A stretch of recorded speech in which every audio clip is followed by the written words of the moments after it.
आता, they don't know anything other than giving love. वो सिर्फ लोगों को प्यार देना जानते हैं।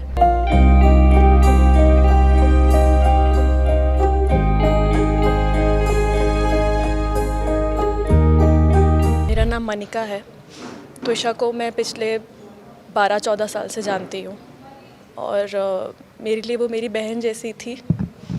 उसने हमेशा मुझे अपनी छोटी बहन की तरह ही रखा, उतना ही प्यार दिया और सिर्फ मेरे लिए नहीं, वो सबके लिए खड़ी रहती थी हमेशा, अपनी फैमिली के लिए, अपने फ्रेंड्स के लिए। एंड इतनी एक्सप्रेसिव, इतनी वोकल, मतलब वो कभी कोई बात अपने दिल में नहीं रखती थी। किसी के लिए कभी कुछ बुरा नहीं बोला, कभी बुरा नहीं चाहा, हमेशा अच्छा किया सबके साथ, सबके लिए खड़ी रहती थी। किसी को भी कोई भी तकलीफ़ होती थी तो उसके लिए वो हमेशा रहती थी वहाँ पे। यही नहीं समझ में आ रहा कि ऐसी क्या बात हो गई कि वो अपने लिए नहीं लड़ पाई, या उसने बोलना बंद कर दिया या एक्सप्रेस करना बंद कर दिया। और मैं सिर्फ त्विषा को ही नहीं, उसके पूरे परिवार को जानती हूँ बहुत अच्छे से। इतनी सिंपल फैमिली, इतनी अच्छी फैमिली, अंकल आंटी हमेशा से बहुत बहुत सपोर्टिव रहे। इतनी लविंग फैमिली, वो जानती है अपनी फैमिली की, अपनी फ्रेंड सर्कल की। समझ में ही नहीं आ रहा ऐसा क्या हो गया कि चीज़ें इतनी बिगड़ गई कि वो संभल नहीं पाई। त्विषा एक एक्टर, मॉडल भी रह चुकी है और इतनी एजुकेटेड और सेल्फ डिपेंडेंट होते हुए भी उसको डोमेस्टिक वायलेंस का सामना करना पड़ा। हाँ, यही कहते हैं कि अगर लड़की पढ़ी लिखी होती है तो और सक्षम होती है तो वो अपने लिए लड़ सकती है, लेकिन यहाँ तो त्विषा बीइंग इतनी कॉन्फिडेंट, सेल्फ मेड। मैं खुद एक एक्टर हूँ और जब मैं बॉम्बे गई थी तो त्विषा ने मेरी बहुत हेल्प की थी। वो एक्टर, मॉडल अपने दम पर बनी, अपनी काबिलियत पे बनी और हर लाइफ की हर एक चीज़ से उसने पॉजिटिवली ओवरकम किया। उसका इतना पॉजिटिव आउटलुक था हर चीज़ को लेकर।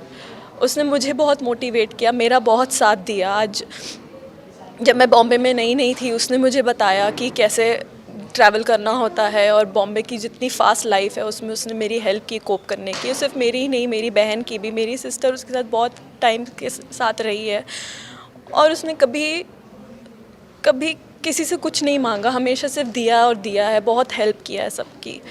तो वो पढ़ी लिखी थी, उसने MBA किया हुआ है, उसने मॉडलिंग में, एक्टिंग और मॉडलिंग में ट्राई करने के बाद, टू बी वेरी ऑनेस्ट, वो तेलुगु इंडस्ट्री में भी गई थी, हैदराबाद में भी थी। लेकिन उसने लॉकडाउन के बाद जब इंडस्ट्री की हालत ज़्यादा ठीक नहीं थी तो उसे यही लगा कि मेरा यहाँ कोई फ्यूचर नहीं है और उसने एक बहुत ही बोल्ड डिसीजन लिया कि जो उसने खुद ने एक अपना करियर बनाया था, उसने ये बोल्ड डिसीजन लिया कि अब मुझे ये नहीं करना है और मैं MBA करके मैं अब कंटिन्यू करूँगी, जॉब करना चाहती हूँ मैं। उसको यही लगा कि यही उसके लिए सही है, तो वो बॉम्बे से हैदराबाद गई। हैदराबाद से फिर उसने सब छोड़कर और इस सब बातों को 4-5 साल हो गए हैं। इतना स्ट्रगल करने वाली लड़की थी, ब्रेव लड़की थी, तो इतना बोल्ड स्टेप उठा सकती है, एक्सट्रीम स्टेप? हमें बिल्कुल नहीं लगता, किसी को भी, जो भी त्विषा को थोड़ा भी जानता है, मैं तो उसे 14 साल से जानती हूँ, उसकी पूरी फैमिली को जानती हूँ, जो थोड़ा भी जानता है, हमें नहीं लगता कि वो ऐसा कदम उठा सकती है। वो इतनी कमज़ोर नहीं हो सकती कि वो इतनी जल्दी हार मान जाए। उसने इंडस्ट्री में अपने दम पर अगर एंटर किया है तो आपको भी पता होगा कि कितना बोल्ड, स्ट्रॉन्ग रहना पड़ता है इस सब चीज़ों में। मैं खुद इन सब चीज़ों से वाकिफ़ हूँ, तो हमें किसी को भी नहीं लगता ये बहुत गलत बात अगर ये कह रहे हैं। अगर ऐसा कुछ हो ही नहीं सकता कि वो ऐसा कुछ कर सकती है। हम तो बस सच्चाई सामने लाना चाहते हैं। अभी जो र्यूमर मीडिया में फैल रहा है या फिर सोशल मीडिया पे भी कुछ बातें कही जा रही है, उसमें कुछ सच्चाई है? देखिए, अपनी तरफ से जो भी रूमर्स फैलाना चाह रहे हैं वो कुछ कैरेक्टर असैसिनेशन करने की कोशिश की जा रही है। उनके फैक्ट्स ही राइट नहीं हैं। अगर देखा जाए तो 2021 में वो हैदराबाद से सब कुछ छोड़ के आ गई थी। उसने अपनी MBA कंप्लीट किया है नरसी मुंजी से, उसकी डिग्री है। मैं उसको बहुत हेल्प करती थी क्योंकि उसके थोड़े टाइम पहले ही मैंने भी कंप्लीट किया था, तो असाइनमेंट्स में बहुत हेल्प करी है हमने एक दूसरे की। वो एक नॉर्मल लाइफ जीना चाहती थी, उसने बहुत पहले डिसाइड कर दिया था कि उसे इन फिल्म इंडस्ट्री और ग्लैमर वर्ल्ड से बाहर निकल के एक नॉर्मल लाइफ जी, क्योंकि लॉकडाउन के बाद बहुत मुश्किल हो गई थी सारी चीज़ें, और उसका बॉम्बे में रहने का कोई इरादा नहीं था। वो अपने फैमिली के साथ नोएडा में रह रही थी बहुत आराम से, और उसके डिसीजंस को अंकल आंटी हमेशा से सपोर्ट करते आए हैं। और क्योंकि वो इतनी समझदार थी तो हम सबको पता था कि वो अपने डिसीजंस लेने के काबिल है। तो अंकल आंटी को भी पता था कि उनकी परवरिश बहुत अच्छी है, उनकी बेटी बहुत अच्छी है, इसलिए उन्होंने हमेशा अपनी बेटी को सपोर्ट किया है। और अब उन्हें ऐसी हालत में देख के आई जस्ट फील कि उन्हें भोपाल से बाहर निकलना चाहिए एंड ये केस डेफिनेटली दिल्ली जाना चाहिए। अंकल आंटी को बहुत तकलीफ़ हो रही है, वो बहुत ही सीधे साधे लोग हैं, उन्हें कुछ गेम खेलना नहीं आता, they don't know anything other than giving love. वो सिर्फ लोगों को प्यार देना जानते हैं। उन्हें बहुत तकलीफ़ हो रही है, जो उन्होंने खोया है वो हम नहीं सोच सकते कि उन्हें कैसा फील हो रहा होगा। अब एटलीस्ट सबसे यही दरख्वास्त है पूरी जनता से, जिन्होंने हमें हमेशा आज तक अभी तक सपोर्ट किया है, यही चाहते हैं हम कि उन्हें आप हेल्प कीजिए प्लीज़, और कोशिश कीजिए कि ये केस भोपाल से निकल कर, हमारी यही अपील है, ये केस भोपाल से निकल के किसी भी हाल में दिल्ली जाना चाहिए। अंकल आंटी को वहाँ पे बहुत प्रॉब्लम्स हो रही हैं, उन्हें वहाँ नहीं रहना चाहिए, क्योंकि वहाँ फेयर हमें नहीं लगता वहाँ पे कुछ भी बहुत फेयर हो पाएंगी चीज़ें। तो यही हमारी डिमांड है। अंकल आंटी चाहते हैं कि तुषा का सेकंड पोस्टमार्टम हो, उसमें उनकी हेल्प हो, और भी दिल्ली एम्स में जो भी उनके डाउट्स हैं वो वैलिड होंगे, क्योंकि कोई भी माँ बाप नहीं चाहेंगे कि उनकी बेटी इन जो प्रोसीजर्स होते हैं उससे गुजरे। सर मेरा नाम राशि है। हम क्लोज थे, वो बहुत सपोर्टिव थी। आप हर न्यूज़ चैनल पे सुन सकते हैं कि वो कितनी अच्छी थी। आप समझ रहे होंगे इतने सारे लोग अलग अलग शहरों में आ रहे हैं उनका सपोर्ट करने के लिए, जो उनको जानते थे।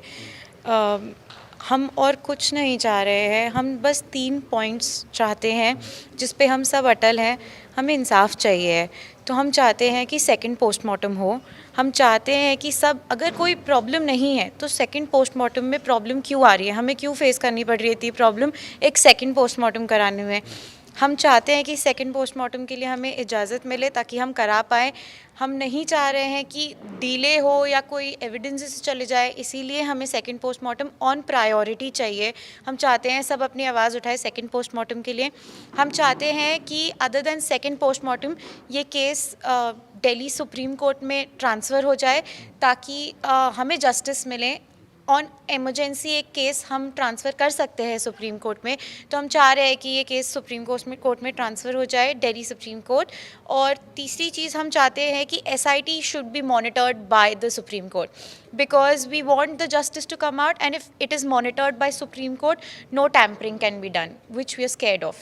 We are not blaming anybody, we are just stating our facts कि हमें ये चाहिए और हमें इससे ज़्यादा कुछ भी नहीं चाहिए। ट्विशा के जो हस्बैंड है उन्होंने एंटीसिपेटरी बेल के लिए अप्लाई किया है, तो इसके बारे में आप क्या कहें? उन्हें बेल नहीं मिली है। कल आप देख सकते हैं न्यूज़ में भी आ गया है कि उन्हें बेल नहीं मिली है। उनके ऊपर एक रिवॉर्ड है 10,000 का, जो भी उन्हें ढूंढ पाएगा। Yes, he is absconding. So तो अभी उनकी जो सास थी वो जज थी, तो इससे जो जांच में कुछ या फिर इन्वेस्टिगेशन में कुछ प्रॉब्लम हो रहा है या सिस्टम पे वो दबाव डाल रही है, आपको क्या लग रहा है? सर हम ये तो नहीं बता सकते कि कौन दबाव डाल रहा है, कैसे डाल रहा है और क्या डाल रहा है, पर हमें ये पता है कि हमें प्रॉब्लम्स फेस करने पड़ रहे हैं। It is not that easy for us. मेरा नाम अनुष्का है। मैं ट्विशा को करीब से जानती हूँ, हम दोस्त रहे हैं बहुत सालों से। तो as a family friend sister like बोल सकते हैं। BBA में पढ़ने के बाद पुणे में जो उसकी जो शिक्षा हुई थी उसका बिहेवियर कैसा था, या फिर क्या यादें उनकी जुड़ी आपके साथ? मैं ट्विशा को अपने लाइफ के बहुत अलग अलग फेसेस में मिली हूँ, स्कूल में, कॉलेज में, जॉब के समय। बहुत सुंदर यादें हैं, बहुत मिलनसार उनका एटीट्यूड रहा है, बहुत हंसती खेलती खुश, आपने सुना ही होगा बाकी लोगों से भी। Very full of energy, very kind, always there to help people. चाहे हमारी बात हुई हो, नहीं हुई हो, कुछ दिन हो गए हो, जो भी बात है, ऐसा उनसे मिलके हमेशा लगता था कि ये कोई अपनी है और मैं उसकी अपनी। तो मैं ये कहना चाहूँगी कि उसका दिल बहुत बड़ा था और बहुत साफ था, बहुत हेल्पिंग सपोर्टिंग नेचर हमेशा रहा है उसका।